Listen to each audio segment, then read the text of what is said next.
Okay, hello, this is Jacob Hiller with the Jump Manual and FreeVerticalJumpTraining.com. I'm going to try and make this quick. I know I can get windy. But listen, what we're talking about today is abdominal training. I don't know how many people have come up to me and said, you know what, the real secret to training is abdominals. Or during a conversation they say, yeah, that can increase your vertical, but the real secret is you get that, that six-pack going on. Or people who say, my friend jumps out of the gym and he's got a crazy six-pack, so I've been doing my crunches and I'm going to be able to jump out of the gym. Well, the truth be told, abdominals, while they do play a role in the vertical jump, they do not play a prime mover role, meaning they do not play really a primary role in propelling you upwards. So let's talk about what the abdominals do. First of all, the abdominals work with the hip flexors to create the counter movement. So basically what your abdominals are doing at your midline is they're folding you forwards at the midline.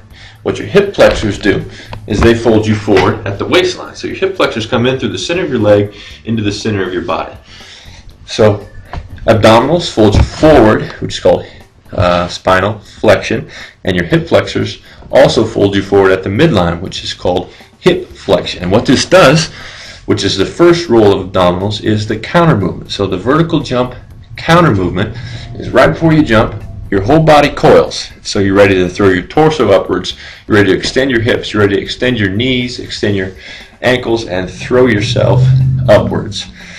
But what you should be realizing is that counter movement is all about putting you more towards the ground. So it is true that a faster counter movement will help you utilize a greater percentage of your explosion.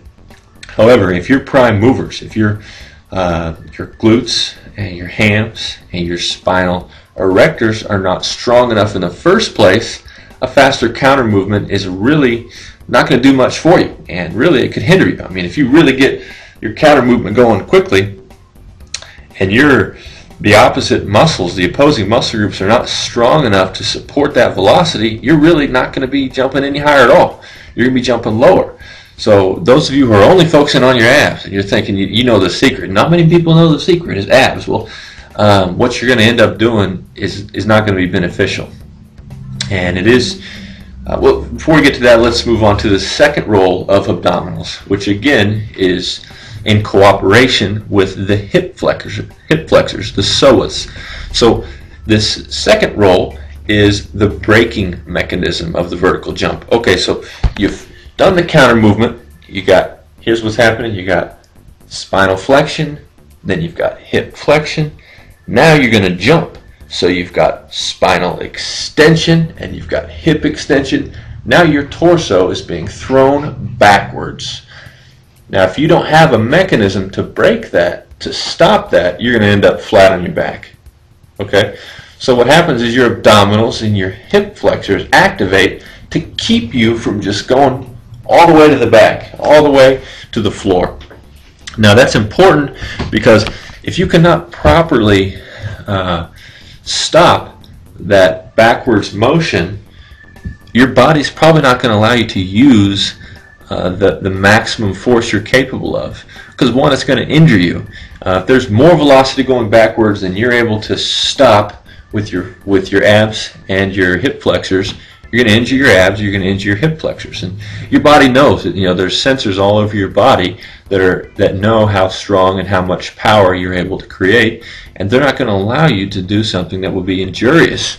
So you need to keep that in mind. Now, we've talked about two roles. One, counter movement. Two, the braking mechanism. That's what abs and hip flexors do. Okay, now is it possible to overtrain your abs? Well, yes, it is possible, because think about the opposing muscle groups. As far as spinal flexion, that's moving forward, that spinal flexion at the midline, the prime mover, or what moves you to jumping higher, is called the spinal erectors, and that does spinal extension, which is this way. So if you're so strong in the midsection that those abs work against the spinal extension, then it will slow the prime movement, the important movement to throwing you upwards. So if you're overtraining your abs and in contrast, undertraining your spinal erectors, it's not going to work in your favor. Okay, now let's get to something a little more positive, because I know some of you were counting on the abs and the six-pack to get you jumping a lot higher. I don't want to burst your bubble here, but what a lot of people may want to really tell you is that the core can help you jump higher. And here's why. The abs are a part of the core. The core really essentially is the muscles about your center of gravity.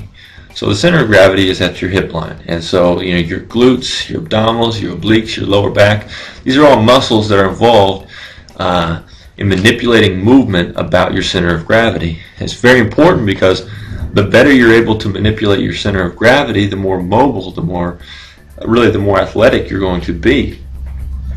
One more thing about your core is the stronger, the more sturdy your core is, the better you're going to be able to transfer energy from your lower body, from the ground all the way up into exploding upwards. Now, to experiment with that, I want you to take a pencil with a big fat eraser on it, and I want you to drop it on its eraser, okay? And you'll notice that it will bounce off the ground or off your desk from that eraser up into the air. Then what I want you to do is break that pencil and tape it up real nice. Tape it up real solid, and it's not going to be quite like new, but it's going to be pretty solid. It's going to be still a pretty solid pencil, I want you to hold it over again, the desk, and drop it on its eraser. What you'll notice is that it's not going to bounce near as high. It may not even bounce at all.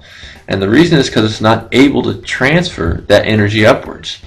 And the same thing is with your body. If about your center of gravity and your center line, you are not solid and you are not able to withstand and transfer energy correctly, all the power you're pressing into the ground with your calves, with your hamstrings, with your glutes, with your quads, all that power is going to lose traction at the center line when you are not able to correctly transfer it up into the air. And you're not going to feel like you're collapsing. You're just not going to feel extremely explosive. Okay? So that's why it's so important. People are always talking about the core. Well, that's why. The core does propel you upwards, and the core does transfer energy from the ground into your body through the air. And just so you know, I did put a blog post about this with a little more information, and you can go to that. It's in the information box, and you can comment there or comment here, and I'll try and answer your questions about that. And hope this was informative to you, and really it's going to help you understand what role the abdominal training aspect of your training should play in a global scope.